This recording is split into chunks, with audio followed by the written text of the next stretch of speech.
Shadnagar municipality 7వ ward new Bhagyanagar కాలనీలో మహిళా మనుల విన్నపం మేరకు పరేషాన్ చేస్తున్న రేషన్ సమస్య పరిష్కరించేందుకు యువ నాయకుడు కొప్పునూరు ప్రవీణ్ ఆధ్వర్యంలో కాంగ్రెస్ శ్రేణులతో కలిసి సెకండ్ సేల్ రేషన్ షాపును ప్రారంభించారు ఎమ్మెల్యే వీర్లపల్లి శంకర్.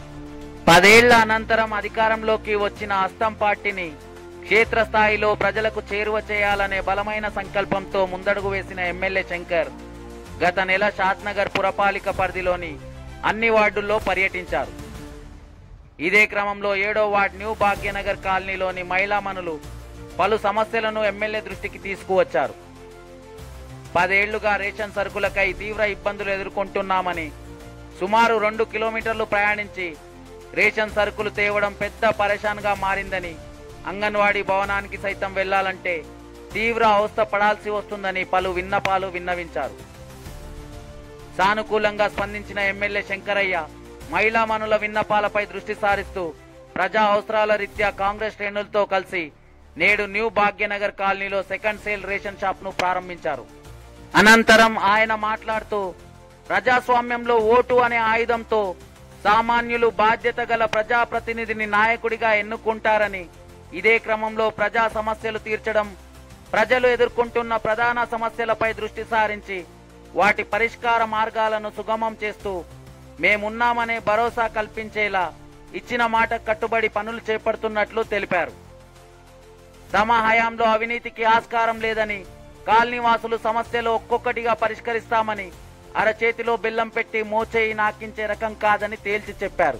అనంతరం మాటకు కట్టుబడి ఉండేవారిని మాయ చేసేవారిని ప్రజలు గమనించాలని, అప్పుల ఊబిలో కూరుకున్న రాష్ట్రాన్ని చిత్తశుద్ధిగా అభివృద్ధి పథం వైపు నడుపుతున్న క్రమంలో అన్ని సమస్యలు పరిష్కరిస్తామని భరోసా కల్పించారు. యువ నాయకుడు కొప్పునూరు ప్రవీణ్ మాట్లాడుతూ పురపాలికలోనే అతిపెద్ద వార్డైన 7వ వార్డులో గత 5 ఏళ్ల పాలనలో మొత్తంగా 4 కోట్ల పనులు జరగలేదని, ఎమ్మెల్యేగా శంకరయ్య బాధ్యతలు స్వీకరించిన అనంతరం 7వ వార్డు అభివృద్ధికి 4,80,00,000 నిధులు వెచ్చించడం అందరూ స్వాగతించదగిన నిర్ణయమని తెలిపారు. వాస్తవాలకు దూరంగా వ్యవహరిస్తూ జరుగుతున్న అభివృద్ధిపై డైవర్షన్ పాలిటిక్స్ చేసి అటెన్షన్ డైవర్ట్ చేస్తున్న వారి తీరును వార్డు ప్రజలు నిశితంగా గమనించాలని పేర్కొన్నారు. న్యూ భాగ్యనగర్ లోతట్టు ప్రాంతంలోని సమస్యను ఓపెన్ డ్రైనేజ్ ద్వారా అధిగమించి సీసీ రోడ్డు పనులు చేపడతామన్నారు. కళ్ల ముందు సాక్షాత్కరిస్తున్న అభివృద్ధిని చూసి కాలనీవాసులు ప్రతి సమస్య పరిష్కరించుకునేందుకు కృషి చేయాలని పిలుపునిచ్చారు. 10 ఏళ్లుగా రేషన్ సమస్య, అంగన్వాడీ సమస్యలను ఎవరైనా పట్టించుకున్నారా అని వాటి ఆవశ్యకతను వివరించారు. కాలనీ పర్యటనలో సమస్యలను విన్నవించిన వెంటనే పరిష్కరించేందుకు కృషి చేస్తున్న ఎమ్మెల్యే శంకరయ్యకు మహిళా మనులంతా రుణపడి ఉంటామని పేర్కొంటూ కృతజ్ఞతలు తెలిపారు. ఈ కార్యక్రమంలో market committee vice chairman Babar Ali Khan, మాజీ మున్సిపల్ చైర్మన్ విశ్వం, పట్టణ అధ్యక్షులు కొంకల్ల చెన్నయ్య, సీనియర్ నాయకులు చంది తిరుపతి రెడ్డి తదితర నాయకులు, కార్యకర్తలు, కాలనీవాసులు పాల్గొన్నారు.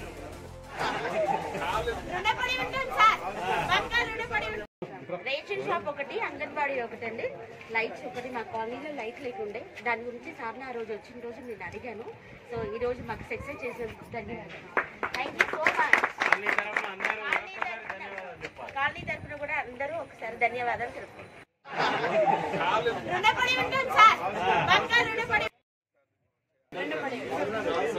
అందరికీ, నా ఆడపడుచు అందరికీ నమస్కారం అమ్మ. ఇది మన ఎమ్మెల్యే శంకరన్న గెలిచిన తర్వాత మనకు ఈ సీసీ రోడ్లు ఒకటి, మనము షాద్నగర్లో ఎవ్వరికి ఇంత అమౌంట్ శాంక్షన్ కాలేదు. వాస్తవంగా చెప్తున్నా, గుర్తుపెట్టుకోండి. నేను వీడియోలుగా చేస్తున్నా, ప్రతి ఒక్క వీడియో జనాలకి వాస్తవం తెలియాలి అనే ఉద్దేశంతో నేను వాస్తవం చెప్తున్నా. ఇది అబద్ధం ఏం చెప్పట్లేదు. మీకు ఇది కావాలంటే ఎవిడెన్స్తో సహా నేను ప్రూఫ్లు చూపించిన. మన వార్డుకి ఇంతకుముందు గత 5 సంవత్సరాల నుంచి ఓన్లీ 3 నుంచి 4 కోట్లు మాత్రమే, 5 ఏళ్ళ నుంచి 4 కోట్లు మాత్రమే వర్క్ అయింది. అది గుర్తుపెట్టుకోండి. మీరు మాక్సిమం మున్సిపల్ ఎవరిని అడిగినా చెప్తారు 4 కోట్ల మాత్రమే వర్క్ అయింది. అది ఎక్కువ. మరి నేను చెప్పే బడ్జెట్ తర్వాత ఎమ్మెల్యే గారు గెలిచిన తర్వాత షాద్నగర్లో ఏ వార్డుకు పెట్టిన అమౌంట్ 4,80,00,000 రూపాయలు. ఇది పెట్టినందుకు ఆయన గుర్తుపెట్టుకుంటూ ఒక ఆవేదనతో చెప్తున్నా. ఎందుకంటే జనాలకి చెయ్యాలని ఎమ్మెల్యే గారికి ఎంత ఆవేదన ఉందో నాకు అంతే ఉంది. ఎందుకంటే నేను కష్టపడి ఎమ్మెల్యే గారితో మాట్లాడన్నా, ఇది పెద్ద వార్డు, మనం డెవలప్ చేయాలంటే 4,80,00,000 మనకి ఇచ్చి ఈ రోడ్లన్నీ చేస్తున్నారు. ఇంకోటి ఎవ్వరూ పెట్టలేదు, గుర్తుపెట్టుకోండి. ఇంతకుముందు ఓన్లీ 20 లక్షలతోనే మన బడ్జెట్ ఉంది. ఇప్పుడు నేను చెప్తున్నా 20 లక్షలే ఉండే మన వాడికి 4,80,00,000 తెచ్చి పెట్టించుకున్నాం. ప్లస్ ఇంకొకటి ఇక్కడ మీరు భాగ్యనగర్ వాళ్ళు మన కష్టపడ్డ నరేష్ వాళ్ళు ప్లస్ రాజన్న ఉన్నాడు ప్లస్ శ్రీశైలం ఉన్నాడు. ఓకేనా, ఈ అరబిందో టీం వీళ్ళందరూ భాగ్యనగర్ కాలనీ కింద లోతట్టు ప్రాంతంలో ఉందని మీరు అడిగారు. అడిగితే వాళ్ళ కోసం చిన్న పైపులు సరిపోవట్లేదు. చిన్న పైపులల్లో ఎందుకంటే మొత్తం వాటర్ మొత్తం అక్కడ వస్తున్నాయి కాబట్టి వాటర్ ఫుల్ నిలబడిపోతున్నాయి కాబట్టి చిన్న పైపులు సరిపోతలేదు. దానికి సీసీ రోడ్ ముఖ్యం ఫస్ట్ కాదు, ఓపెన్ డ్రైనేజ్ ముఖ్యం. అది ఎమ్మెల్యే గారి దృష్టికి మీరు అందరు తీసుకొచ్చారు కాబట్టి ఆయన ఓపెన్ డ్రైనేజ్ ఏనికి రెడీ ఉన్నాడు. వేసినాక మీ వాటర్ అనేది రోడ్ల మీద నిలబడవు. ఆ నిలబడిన తర్వాత సీసీ రోడ్ గురించి మేము ఆలోచన చేస్తాం. ప్లస్ ఇంకొకటి ప్రతి ఒక్కటి పార్క్ ఒకటి ఉంది కదా, పార్క్ గిన్నంగా రోజు కమిషనర్ గారు చెప్పిండు పార్క్ గిన్నంగా అయిపోతుంది. దీంట్లో మీరు ఎటువంటి సందేహాలు పడకండి, కానీ వచ్చే వరకు ఓపిక పట్టండి. గుర్తుపెట్టుకోండి, ఇన్ని రోజులు ఎవ్వరు ఏం పని చేయలేదు, కానీ ఇప్పుడు గెలిచిన తర్వాత ఏం చేస్తున్నారు అంటే మీకు కనిపిస్తుందా లేదా, వర్కులు కనిపిస్తుందా లేదా, అదొక్కటి గుర్తుపెట్టుకోండి. నేను అబద్ధం ఉంటే ఇప్పుడు ఎవరైనా మీకు డౌట్ ఉంటే నన్ను క్వశ్చన్ చేయండి. ప్లస్ ఇంకోటి రేషన్ షాప్, రేషన్ షాప్ ఒకటి ఈ 10 ఏళ్ళల్లో మీరు అందరు ఎక్కడ పోయి రేషన్ తెచ్చుకుంటారు చెప్పండి. ఈ 10 ఏళ్ళల్లో వేరే కలిపి తెచ్చుకుంటారు. అక్కడ లైన్ నిలబడి ఆర్టిస్ట్ కాలనీ లైన్ నిలబడి పొద్దున్న నుంచి నిలబడి తెచ్చుకుంటుండే. ఈ ఆవేదన ఎవరు ఆడపిల్లలు పడొద్దు అనే ఉద్దేశంతో ఇక్కడ రేషన్ షాప్ ఇప్పించిండు అడగంగానే. ప్లస్ ఇంకోటి అంగన్వాడీ మీరు ఎక్కడ పోతున్నారమ్మా, అంగన్వాడీ ఇప్పుడు పల్స్ పోలియో కానీ ఓకేనా, మీకు అంగన్వాడీ సర్టిఫికేట్ కావాలి, బర్త్ సర్టిఫికేట్ కావాలి, అంగన్వాడీ సర్టిఫికేట్ కావాలి. ఎక్కడ పోతున్నారు మీరు? బస్ స్టాండ్ దగ్గర పోతున్నప్పుడు ఇక్కడ ఉందా ఎవరైనా నాయకులు పట్టించుకున్నారా? వాస్తవం చెప్పండి. మనకు కావాల్సింది ఫస్ట్ మ్యాండేటరీ అంగన్వాడీ ఉండాలి. ఎందుకంటే పిల్లలకు ప్రతి ఒక్కరికి అవసరం వచ్చేది అది. తర్వాత రోడ్లు ఇవన్నీ ఎమ్మెల్యే గారు మనకు కష్టపడి చేస్తున్నారు. దీంట్లో ఎటువంటి డౌట్ లేదు. ఏమైనా డౌట్ ఉంటే ఆర్గ్యూ చేస్తుంటే నాకు చెప్పండి, నేను మాట్లాడతా. ప్రతి ఒక్క ఎవిడెన్స్ తీసి మాట్లాడుతున్నా.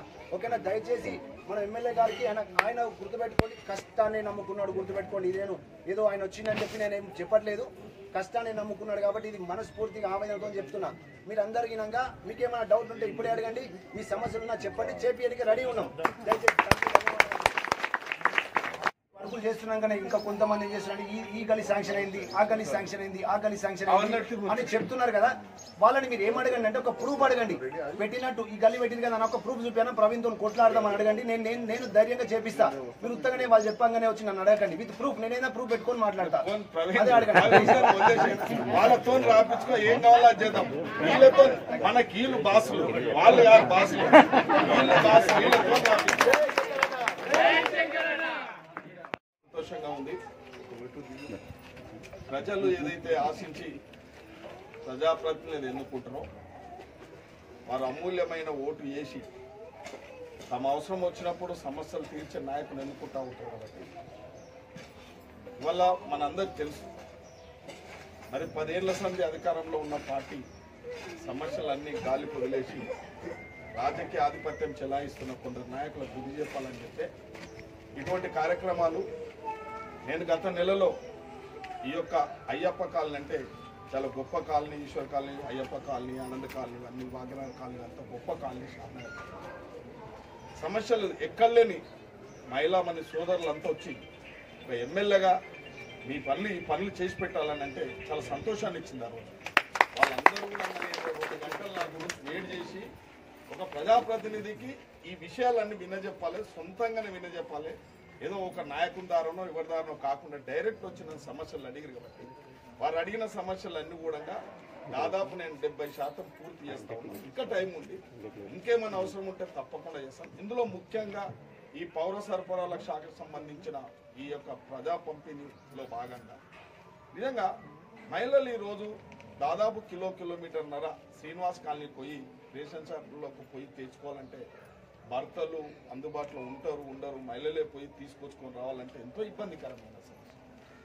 ఇలా అడుగు తీసి అడిగేయలేని పరిస్థితి. మనం అంతా వాహనాల మీద పోతున్న సందర్భంలో ఒక 20-30 కిలోలు తీసుకొని రావాలంటే, బరువుతో తీసుకోవాలంటే చాలా కష్టంతో కూడుకున్న పని. కాబట్టి ఒక మంచి వెసులుబాటు మాకేంది, ఒక పేపర్ మీద రాసినాం, డీలర్షిప్ ఇక్కడికి వేయాలి, సెకండ్ సెల్ పాయింట్ పెట్టాలని చెప్పినాం, ఆ ప్రయత్నం చేసినాం. ప్రవీణ్, చెన్నన్న, విశ్వం, బస్వం, బాబర్, వీళ్ళు తిరుపతి రెడ్డి, వీళ్ళంతా కూడా కాలనీ వాసులందరూ కూడా చిత్తశుద్ధితో పనిచేస్తున్నారమ్మా. దాంట్లో ఏం లేదు. అవినీతికి అసలే అవినీతి అనేది మచ్చ ఉండదు. ఒక ఎవరికైనా పనిపడ్డ రేపు ఏదైనా నూతనంగా ఏమన్నా గృహాలు నిర్మించుకుంటున్నా, ఏమైనా కార్యక్రమాలు చెప్తున్నా, ఏ ఒక్క నాయకుడు ₹1 ఇవ్వాల్సిన అవసరం లేదు. ఒక పని త్వరగా అవుతుంది, ఒక పని కొద్దిగా టైం తీసుకుంటుంది. అందులో పనితనంలో ఉండే జాప్యమే తప్ప మా లోపల ఏ జాప్యం ఉండదు. రాత్రి అనుకున్నారు నేను ఎంత ఇబ్బంది ఉన్నా ఎంత సమయం దొరకకపోయినా మహిళలకు ఎంత త్వరలో అలా వచ్చే పోయిన నెలల్లో ఇచ్చేద్దాం అనుకున్నాం. కానీ అది అంతా 3 నెలలు ఒకటేసారి సర్కిల్ ఇచ్చారంటే సరే మళ్ళా నెల అయినా సరే వెయిట్ చేయండి. మీరు చెప్పిన ఎంబడే చేయించడం జరిగింది. లైట్లు అడిగిరు ఆ రోజు, అంగన్వాడీ అడిగిరు ఆ రోజు, డ్రైన్ అడిగిరు ఆ రోజు, నల్లాలు అడిగిరు, తంబాలు అడిగిరు, ఆ రోడ్లు అడిగిరు. కాబట్టి ఇవన్నీ మీరు అడిగినవి ఒక ప్రజాప్రతినిధి చేయాల్సిన పనులు. ఓటు అనేది మామూలు మాట కాదు, ఒక దశ మారుతుంది. నేను ఒక సామాన్య కుటుంబంలోకి వచ్చాను.